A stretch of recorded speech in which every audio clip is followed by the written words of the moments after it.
안녕하십니까. 이인진과학학원 원장입니다. 오늘은 고등학교 1학년과 고등학교 2학년 학생들이 앞으로 대입을 보게 될 전형이 어떻게 바뀌는가에 대한 간단한 특징들을 말씀드리도록 하겠습니다. 자, 오늘은 꼭 알아야 될 내용들만 간단하게 정리를 해서 여러분들에게 보여드리겠습니다. 기본적인 지식을 갖고 계셔야만이 우리 자녀들이 앞으로 대학을 갈 때 어떤 전형으로 갈 것인가에 대한 나침판을 찾을 수 있는 겁니다. 보시면 우리가 지금 대학을 가는 방법은 크게 말하면 두 가지가 있죠. 수시와 정시가 있습니다. 수시에도 여러 가지 전형들이 많지만 그 중에 대표적인 첫 번째, 학교 성적이 우수한 교과 성적으로만 가는 교과 전형이 있습니다. 봉사활동이라든가 동아리활동 이런 세부 특기사항 이런 거 다 빼고 교과 성적으로만 대학을 가겠다. 보통 일반계고 인서울권 같은 경우는 한 2점대 중반까지는 들어와야 된다 생각하면 되겠습니다. 서울 15개 대학을 개정했을 때 최상위권과 중위권과 중하위권이 있지 않습니까? 그 세부적인 거는 각 학생의 맞는 맞춤형으로 상담을 해야 되기 때문에 그때 설명드리도록 하겠습니다. 두 번째는 학생부 종합전형입니다. 크게 말하면 창의적 체험활동이 있죠. 그 안에는 뭐냐면 자동봉진 자율활동,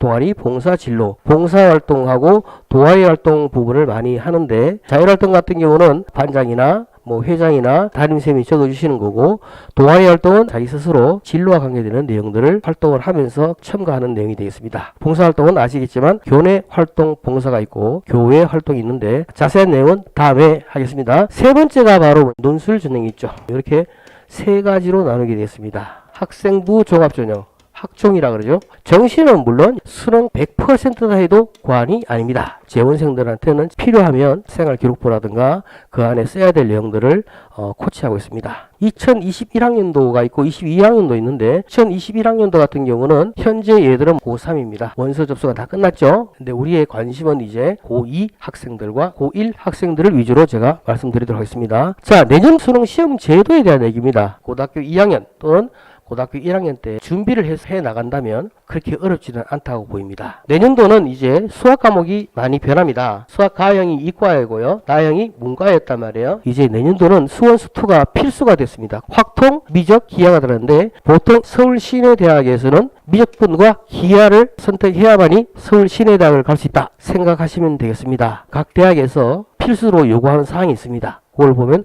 아시게 될 겁니다. 나머지 과목들은 변하지 않았습니다. 과학이 8개의 과목인지 알고 있죠. 물리, 화학, 생명, 지구과학 이렇게 4과목이 있는데 완과목과 투과목이 있죠. 그 중에서 2개 과목을 선택하는 대학들이 많다. 이제 요게 가장 중요한 내용 중에 하나입니다. 21학년도 같은 경우는 현재 고3이에요. 얘는 현재 고등학교 2학년이란 말이에요. 학생부 종합이 44.6%에서 36.1%로 줄면서 한 8%가 줄었습니다. 교과적으로 갔을 때 한 3% 같고 정시로 넘어가는 게 한 4% 정도 작년도보다 한 9% 늘어난다. 학생부 종합은 주로 서울권에가 많고요. 교과 같은 경우는 지방 소재 공립대학에서 교과 전형이 많은 편이에요. 여기 보시면 알겠지만 2021학년도와 22학년도에 차이가 뭔지를 크게 보시면 됩니다. 교과가 8.5% 상위권에서 11.3%로 늘어났습니다. 다음에 학생부 종합이 44에서 36으로 줄었죠. 여기 아까 얘기했던 여기에 늘어났죠. 그래서 정시가 많이 늘어나고 교과가 약간 늘어났다. 일단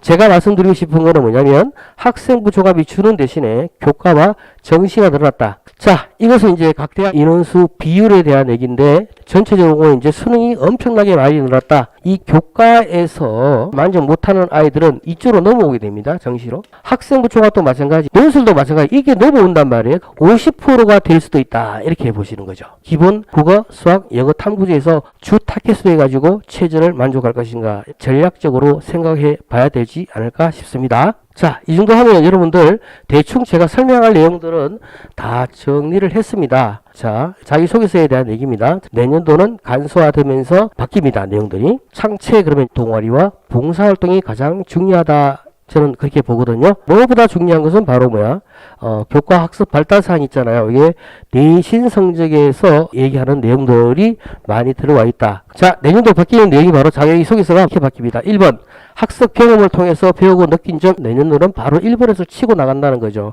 여기 보면 이제 독서 활동이 강화되고 있다. 이렇게 생각하시면 되겠습니다. 자, 오늘은 여기까지 진행하겠습니다.